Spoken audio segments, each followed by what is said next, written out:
Սուրբ Անտիոք անարծատ բժշկի վկայաբանությունը Քրիստոսի մեծ վկա Սուրբ Անտիոքոսը բժիշկ էր բարեպաշտ հավատով ի Քրիստոս Սեբաստիա քաղաքից շրջում էր բոլոր գավառներում և ձրի բուժում բոլոր հիվանդներին ոչ միայն դեղով ու արմատներով այլև մեր Տեր Հիսուս Քրիստոսի անվամբ և վարձի փոխարեն որ պիտի ստանար նրանցից ում բուժում էր պարգևում էր նրանց հավատի Սուրբ Ավազանի Աստվածային լույսը, որի Քրիստոս լուսավորելով բոլորին դարձի էր բերում սնոտի կուռքերի մոլորությունից։ Եվ ելավ սրբի բարեգործության համբավը ամբողջ երկրով, լսելի եղավ մինչև իսկ թագավորներին։ Այն ժամ նրան բռնեց անօրեն դատավոր Ադրիանոսը և բազում տեսակ տանջանքներով չարչարում էր երանելիին, դալար բրերով ու քերիչներով, սուրսայր եղեգնով, հրկիզելով այրեցին ու խորովեցին սրբի մարմինը, եռացրած ջուր լցրին նրա վերքերի վրա ու նրան ստիպում էին հրաժարվել Քրիստոսից։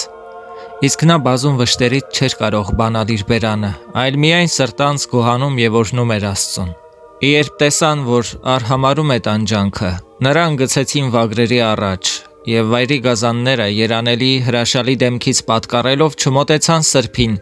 հանդիմանելով դատավորի մոլորությունը, մինչև որ զարհուրած դատավորը օրեր անց նրան ներում շնորհեց։ Իսկ Սուրբը զորացած Սուրբ Հոգուց գիշերով մտավ կուռքերի տաճարը և բոլոր բագիները կործանելով խորտակեց։ Երբ կուռքերի պաշտոնյա քուրմերը իմացան դրա մասին, երանելիին բռնեցին և տարան դատավորի ատյանը։ Երկրորդ անգամ դատավորը հարց ու փորձով չտանջեց, քանի որ գիտեր նրա համբերությունը և պնդությունը Քրիստոսի հավատքի նկատմամբ։ Այդ ամենի փոխարեն հրամայեց գլխատել երանելիին։ Եվ դահիճներն առան տարան նրան սպանման տեղը, և Սուրբն աղաղակեց դահիճներին և խնդրեց, որպեսզի իրեն թույլ տան աղոթել իր Տեր Աստծուն։ Սուրբն իր ձեռքերը բարձրացրեց դեպի երկինք, արտասվալի սկսեց աղոթել այսպես. Մեր Տեր Հիսուս Քրիստոսի Հայր, Աբրահամի Աստված, Իսահակի Աստված և Հակոբի,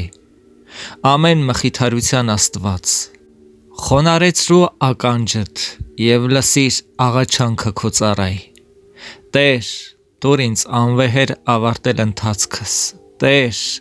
տուր ինձ վաստակներիս վարձը, որ փոքր ինչ վաստակեցի իմ Տեր Հիսուս Քրիստոսի այգում, որը գնեց իր արյունով։ Տեր, տուր ինձ իմ վարձքը, որ հատուցեցիր հետին մշակներին քո առատ մարդասիրությամբ։ Լսիր Տեր բոլորի աղոթքի խնդրանքը, որին բարեխոսությամբ խնդրում են քեզնից։ Հիվանդներին բժշկություն, դևերին հալածանք,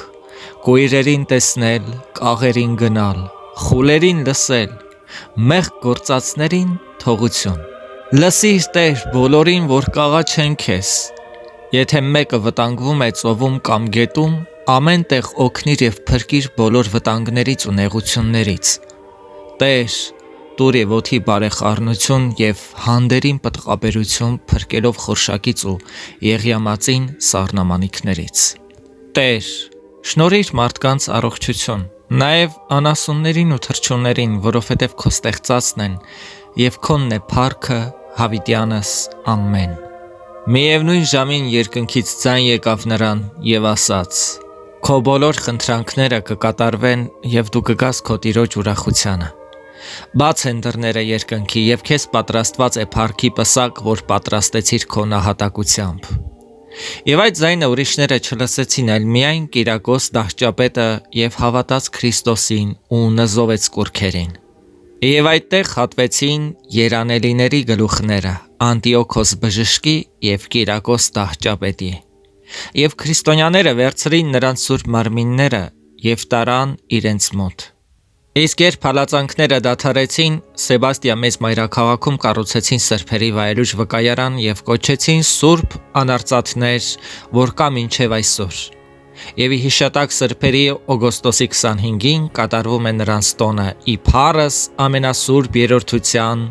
ում վայել է փառք, իշխանություն և պատիվ, այժմ և միշտ և հավիտյանս հավիտենից, ամեն, փառք Սուրբ երրորդությանը։